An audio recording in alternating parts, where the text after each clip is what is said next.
the record, I got my share of tickets, and I was towed whenever I was an undergrad, so I am right there with everybody who's ever gotten a parking ticket or been impounded.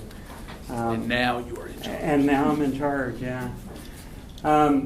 Transportation, I love this quote. You have no sympathy? None whatsoever.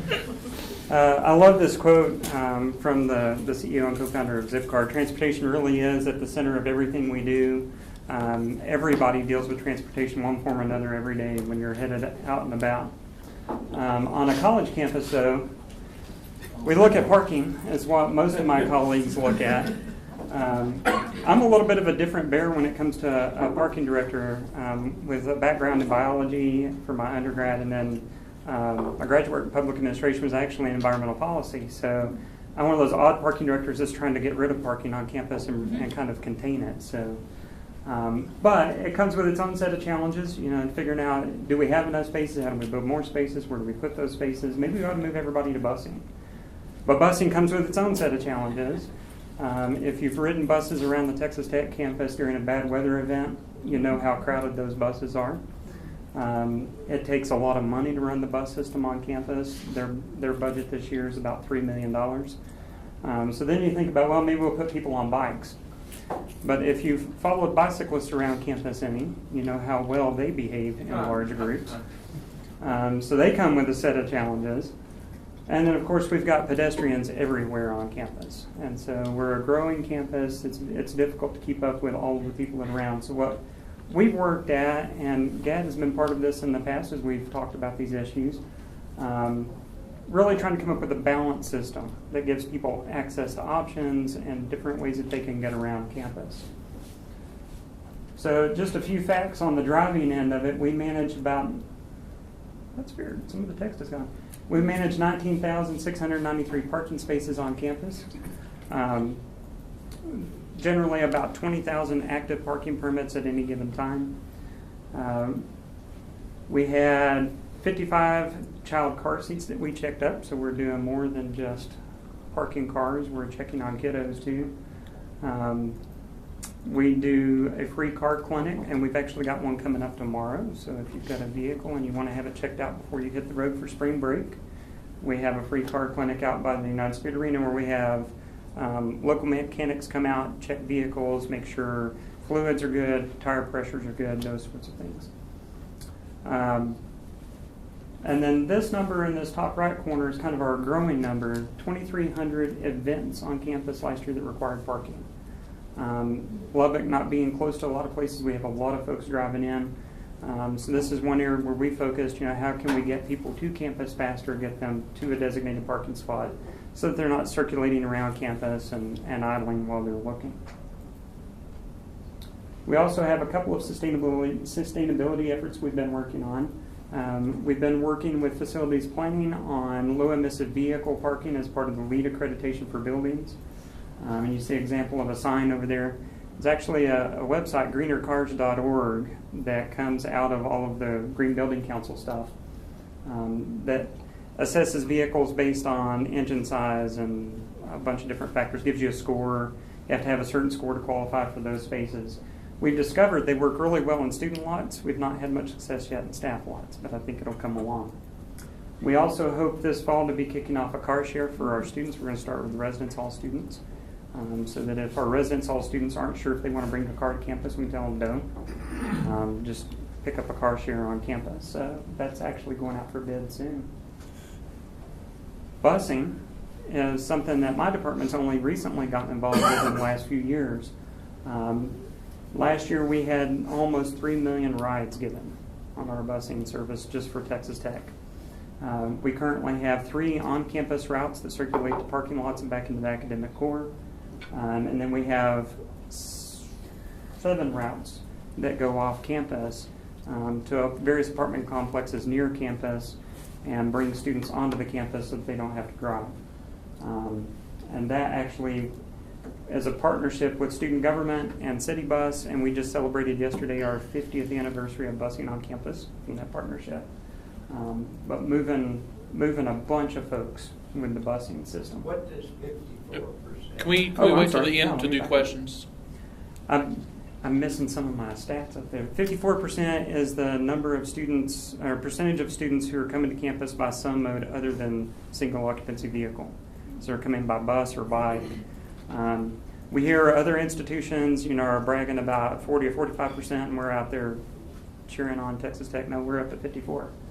So a lot of our students are using the busing option or biking option to get to campus. One of the challenges with busing on our campus is funding and coordination. We actually initiated a master planning study about a year ago. All of our buses, how many have been on our buses? Yeah, so you know that our buses are not exactly spring chickens. The useful life of a bus is 10 years. Our youngest bus is 14. So there's been a lot of changes in the federal funding. The city was getting a lot of federal funding they were using for capital. As Lubbock grew and that funding dried up, we've had problems keeping up with the capital program. So that's something that our administration and the new city administration are working on. How do we get that capital program reinstated? Biking, we were the first bike-friendly university campus from the League of American Bicyclists in the state.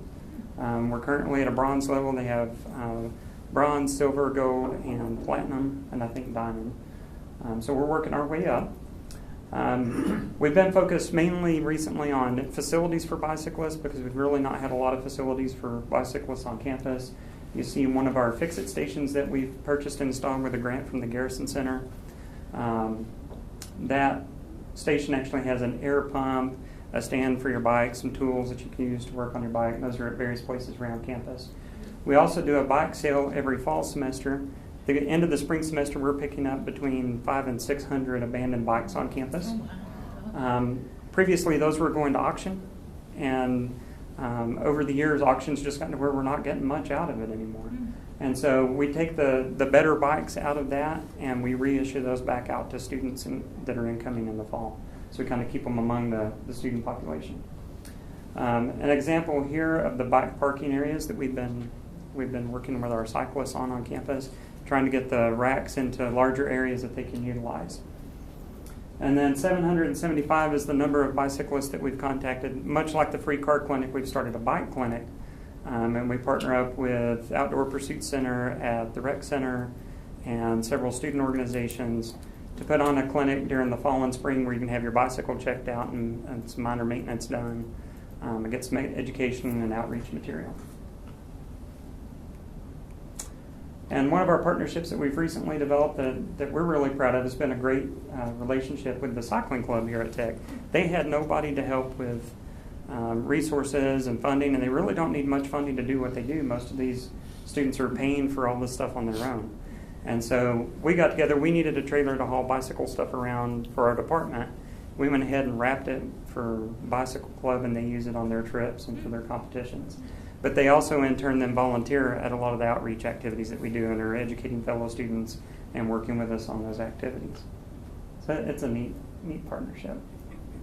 And then walking on campus is an area that we're working closely with physical plant and operations division. And we're just really getting started well on this last year. We've developed a pedestrian safety committee, and that involves folks from Student Senate, Staff Senate, Faculty Senate. We're looking at walks on campus. We're looking at signage, crosswalks, and striping. Of particular interest lately has been these shared use paths, and this is one example near here.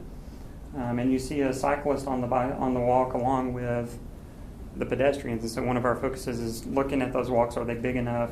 Do we have the large ones in the right place? So this has been an interesting committee to work on. And then finally, engineering is, all the activities and all the efforts and all the programs are great, but if we have terrible engineering and we don't have good facilities, nobody's going to do any of those things for us.